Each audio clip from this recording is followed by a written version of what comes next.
met my son Robert. He was here. He sat over here and put his 2 cents in, which was very well accepted. I brought the big gun today. Accepted by you or accepted by them? I brought the big gun today. His younger brother, William, who is a COO of the company, meaning he's Chief Operating Officer of Taubman Company. And he is the key guy in terms of deals made, operating. He operates, he builds. He does all the work with the Taubman Company. His older brother, who's Chief Executive Officer, also works, but he's more supervisory. So I brought Bill today so that you get a chance to meet him and get a chance to get his input, which I'm sure he'll give us a lot. Thank you. Welcome. I'm Ryan Grabo, and we're group number 1, and we'll be working on the Hudson site. And we are very much looking forward to the feedback you guys will give us on our presentation. I'm Lisa Rosmerick. Connie Rosola Brown. Mary Kay Lancaster. Okay. Are you going to switch lines? Okay. Just switch that back 1 second.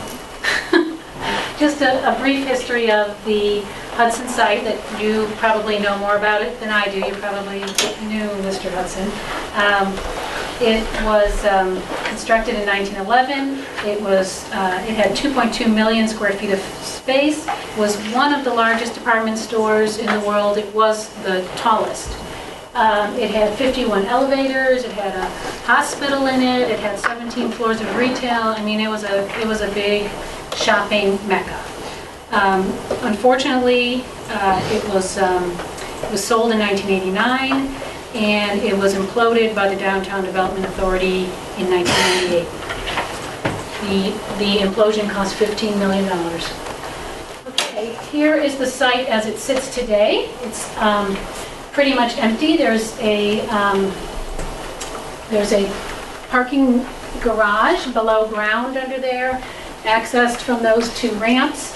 There's an existing structure that sort of sets the building off the way we have into 60-40%. Here is Woodward Avenue going, that direction is north. The CompuWare building is here. The library is up there. It's currently owned by the Downtown Development Authority. It's listed to cost. The cost to lease the land is listed at $25 per square foot triple net.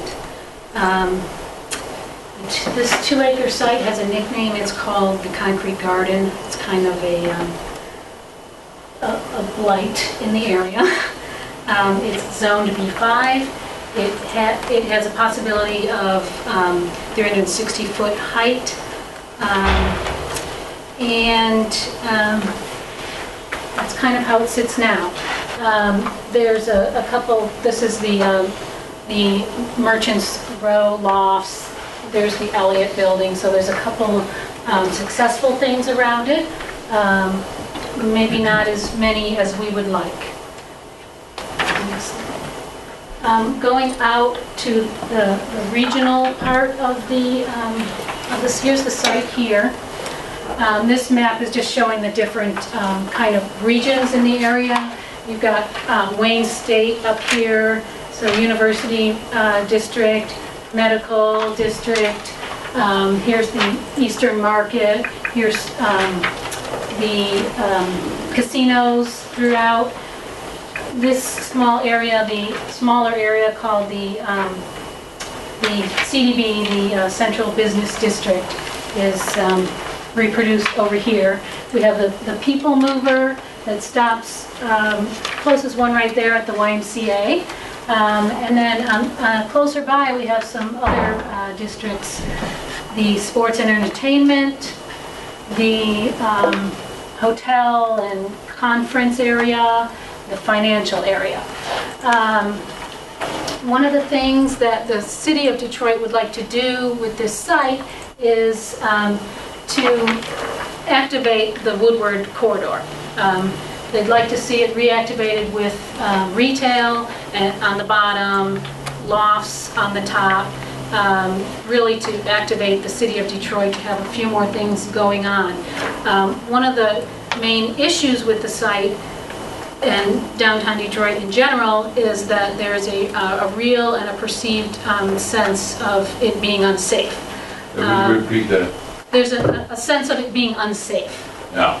There's the crime index in Detroit is, the number is 333, compared to a 100 being an average amount of crime. So crime in Detroit is 3 times as high as an average city. And that's an overall. Some crimes are way higher. So that's we consider that to be probably the biggest threshold resistance to the downtown area, and feel like it has to be something that needs to be addressed for anyone planning on building in the downtown. So to activate the corridor and to activate our site would be one of the things that could help to alleviate that. And Carol? We think that this district where it's located sort of sits on a hinge of some different things happening. And you're probably very familiar with these projects. The Detroit Opera House is not a recent project, but the rest of them have happened in about the last 10 years, and they're all relatively successful. Comerica Field, Ford Field, CompuWare, Book Cadillac, and then a couple proposals that have come before the city, or I think the Kramer proposal, I don't know if it made it to the city, but have not been built for that site or next to that site. So who lives in Detroit and who works down in Detroit?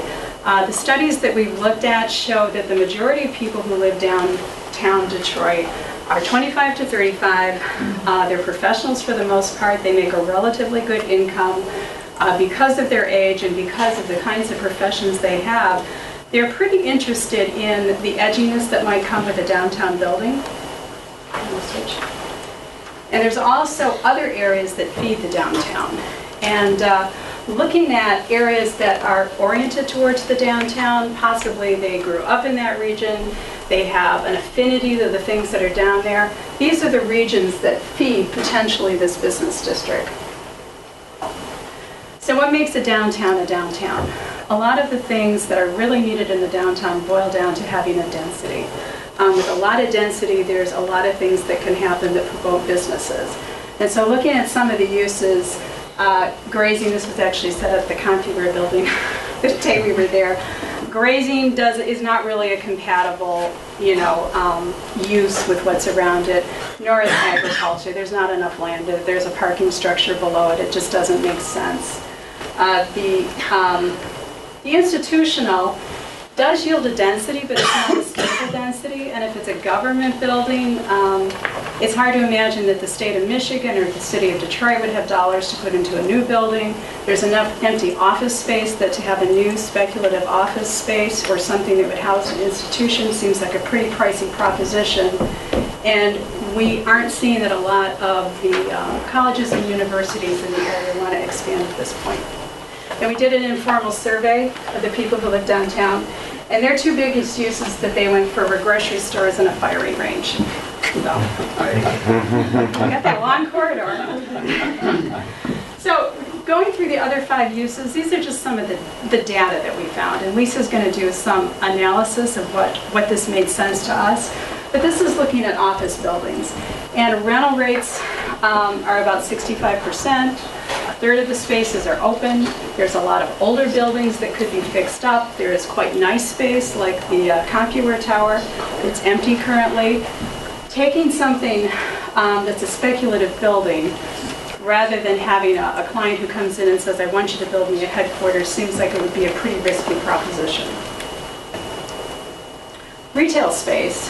The retail, this is the radius that we've been shown that you use, and I don't truly know if that's appropriate for the kind of retail that would be there.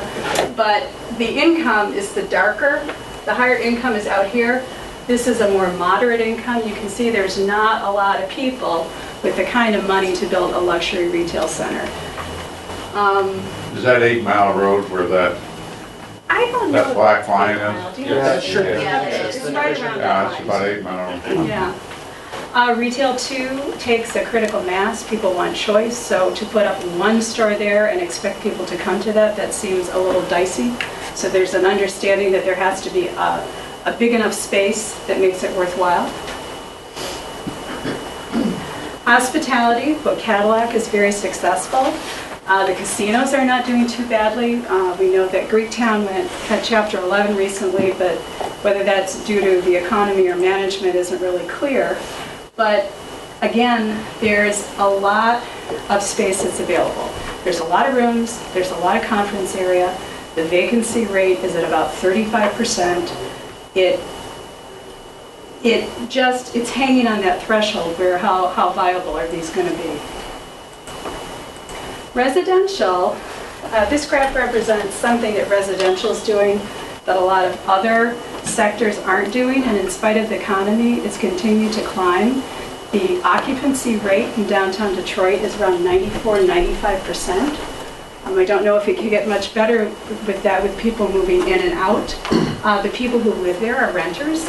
They're pretty mobile. Downtown has about 80,000 people who work there, so it seems like there's some potential for residential there. Grocery is, in our mind, was a bit of a standalone because it doesn't fit into traditional retail. There's a lot of initiative to bring food down to Detroit. There are currently about 67 grocery stores. Only 31 of them are bigger than a convenience store. There are no major chains. Everything that's of a size is between 2,500 and 10,000 square feet. So there's not a major collection for grocery. So how do we make sense of this and figure out what the highest and best use is for a particular site? So we gave a thumbs down to hospitality because we figured that in order to compete with anybody, we'd have to have a luxury high-end hotel to compete with both Cadillac or MGM Grand, who are doing quite well, which would equal higher construction costs. However, the occupancy rates are about 65%, and what we learned is that at 60%, as Connie was saying, was the threshold of like, you're gonna do okay, you're gonna make it, but 70% is when you're really okay. So we're kind of in between that, you know, where if we took another chunk of that market out, we actually could possibly be doing ourselves a disservice because everybody's occupancy rates would go down. So we would need a higher tourism rate, which is highly unlikely we really have no control over. So we decided, even though it may be compatible to put a hotel in this area, it's probably not of the highest and best use for this site.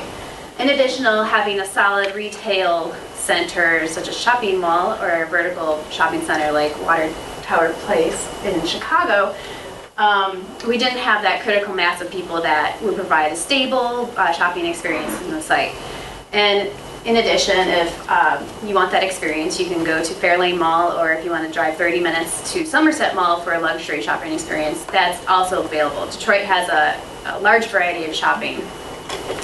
So, and with commercial space, being that the vacancy rate is at about 35%, 1/3 of the stock is already empty. That's ready to go, so to speak. We have 47 vacant buildings within this area. However, those are not being taken into account for this space calculation. So that leaves us as though we're feeling that the numbers are showing us that the highest and best use of the site would be a combination of the grocery with residential space above it. As we see, Detroit has that young, energetic crowd between 25 and 39 years old. Their demographics, that survey of the current market available for apartments are showing a soft loft type construction, which have European style cabinetry, drywall, low trim finishes, so equals more pocket friendly construction cost experience. You're running out of time here, okay? Okay. Hurry up, you've got 1 minute. So we do have a concentration here of residential within our existing corridor, and we compared it to 4 other different areas, and we're showing that our vacancy rate is at 4%, which is comparable to, or it's less than Chicago and San Francisco. So we're right there in the market, and our rents are also right there with the top nationwide. So also there's a demand for grocery in this area. Our closest shopping center is Harbortown Market, which is 2 miles away from our site, which is not exactly walkable distance. And public transportation in Detroit, we know, is not exactly the best. So to provide that shopping experience within the vicinity of our site would be a tremendous benefit. Okay. You have 30 seconds. At the end, we did a quick financial study looking at a tower of residential on top of a grocery on the northern portion of the site. We looked at, this is a distribution of the space. This large area down below, that's your parking, and then this, the residential. This is multiplying that by our anticipated incomes, giving us the ability to look at a per floor basis of what each floor is performing for us. And when we boiled it down against construction costs, we were finding we were getting about a 3% return on the residential, which was a problem. It's not high enough to give us a return that anyone's going to want to invest in. But we were looking a lot better on the grocery portion. So, Time. Why don't we have some conversation for a few minutes, please? I want me to start since the Bill is having a lot of comments. I do have a lot of comments.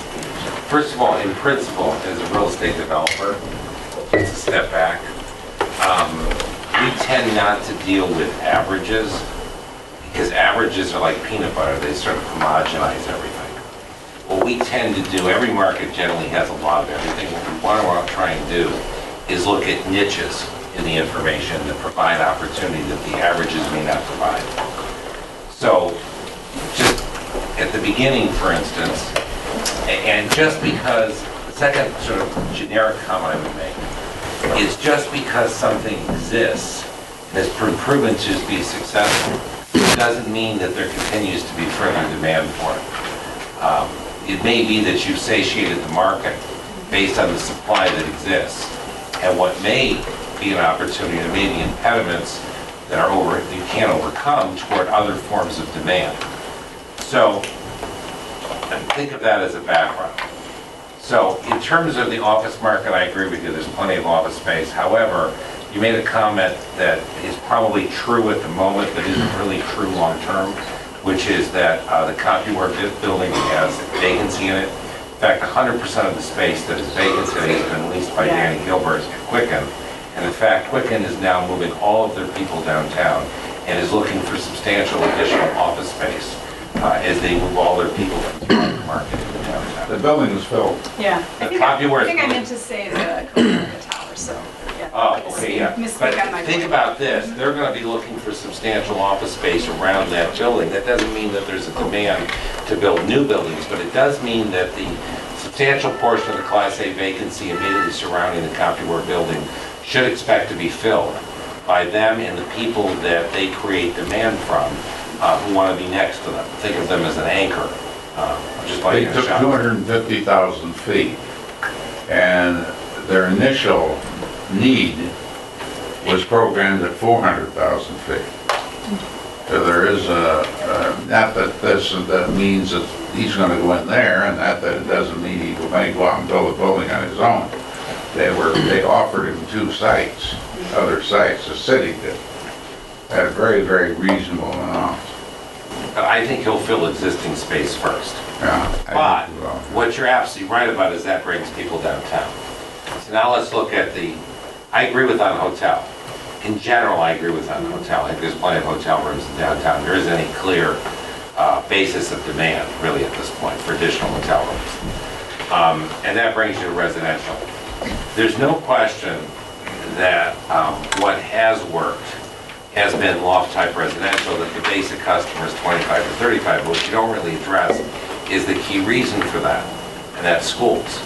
Because once you get to 30, 35 years old, the bulk of the population is getting married or creating a family, whether they're married or not, and then they're sending their kids to school. And unless they're prepared to pay for private school, which you have to assume the bulk of the population isn't capable of doing, then they're kind of stuck in Detroit because the schools are really not of a certain quality in general. I know there are charter schools, or I'm chairman of New Detroit, I'm very familiar with what's going on in education.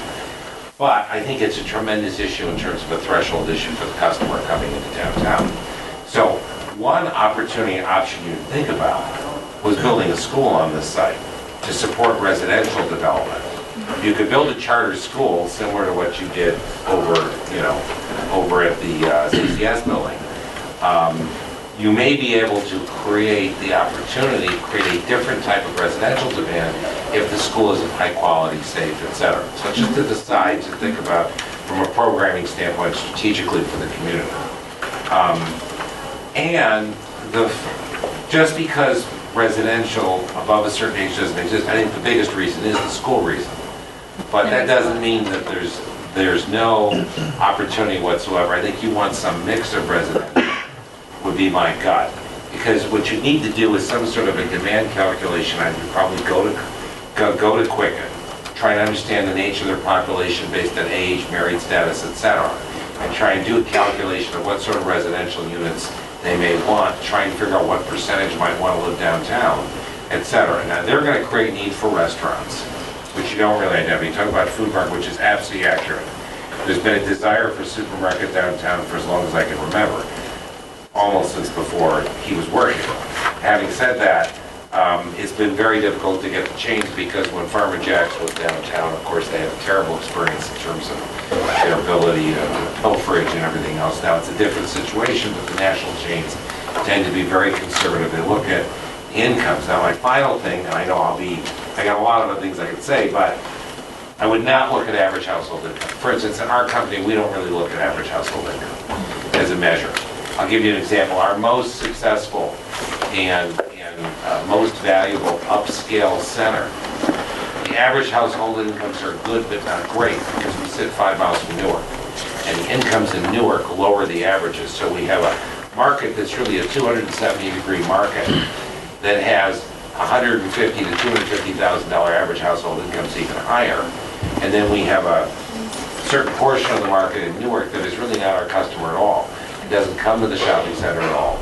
And they have the same kind of incomes that you see in downtown Detroit. So what you need to do is not look at averages, but look at the number of people. If you're going to sell retail, you have to look at the number of people in different, what we call lifestyle categories, and which could be very helpful here, and incomes. And lifestyle categorization attempts to claritas and undersell these services. What they attempt to do is go beyond income, age, sex, and race, and look to other attributes of the customer to try and understand a predictor of spending habits. So they'll look at things, does she read Vogue magazine? She may only make $70,000 a year, but if she reads Vogue magazine, she's much more interested in buying clothing than if she's reading Better Homes and Gardens. That's called sociographic. Right. And that can be very important in convincing a retailer. So one of the things you'd have to do as the next step would be, and this you don't have the budget for, I understand, is to look in greater depth. This is what we would do. We would look in greater depth to try and understand if we could match up the sociographics of the spending characteristics. If we think about it this way, we'll use the obvious example. You could have a two-union household. Two members have been making $100,000 a year, and they're buying a pickup truck, and they're hunting on the weekends and shopping at Bass Pro at Great Lakes Crossing, versus a lawyer who's making $100,000 a year, who's buying ties at Brooks Brothers. Now, they're making the same income, but their spending and their lifestyle and their leisure habits are completely different. And they will, therefore, simply looking at a single demographic statistic is not indicative of their expected spending habits. And therefore, it doesn't really help you program who are the tenants that are most likely to be successful in a given situation.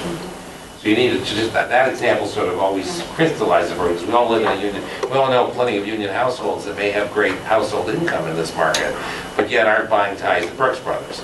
And this isn't a value judgment by any means. I want everybody to be clear. This is simply, from a business standpoint, this is how we program and understand how best to lease our space and who will likely be successful in a given area. I think we felt like we were getting like a lot of surface data, but there wasn't really the depth of how do you make Right. sense of that and stuff. But and you're that was- dealing here with Yeah,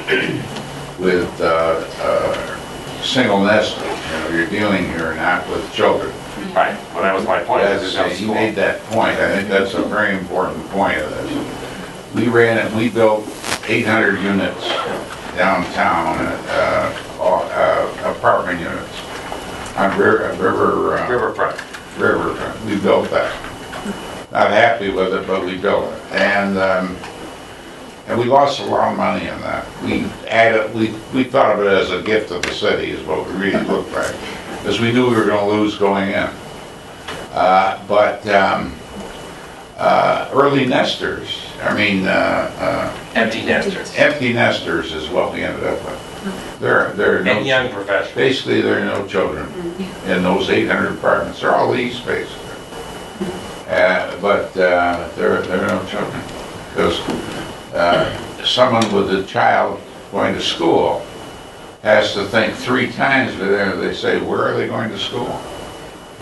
And that's in this location is the same problems that not that in the future there won't be schools and there won't be good schools, I believe there will be, but they're not there today. No.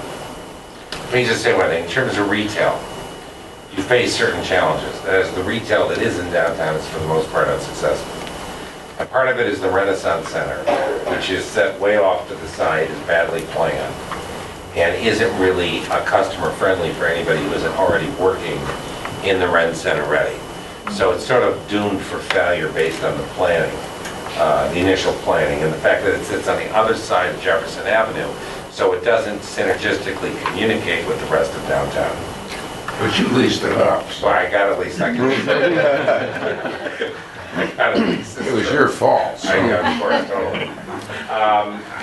On the other hand, you do have some retail in the CompuWare building, and that's also been relatively unsuccessful. And part of the problem, like Borders closed, even though they were on like a free deal, and I tried to convince them to stay open just as a favor, and I couldn't. Part of the problem is there's no critical mass, there's no sense of synergy. I do think uses that will drive traffic, like a supermarket or food uses, would be helpful. But it's going to be very difficult to get apparel to go there because there isn't any driver of apparel traffic. You don't really have an anchor that drives enough traffic for apparel to be successful. So you're better, it would be in a perfect world, you'd love to put some apparel in because that would help make it more of a full-dimensional, 3-dimensional experience. But it's just difficult to know how they're going to be successful there. There just aren't enough people living there by any means. Think about our minimum criteria typically for regional mall is 250,000 people, all things considered. We probably wouldn't build a project against 250,000 people because we tend to build bigger, more upscale projects. How many people are living downtown? 6,000. 6,000. So that's not, it's just trying to put it in a nutshell.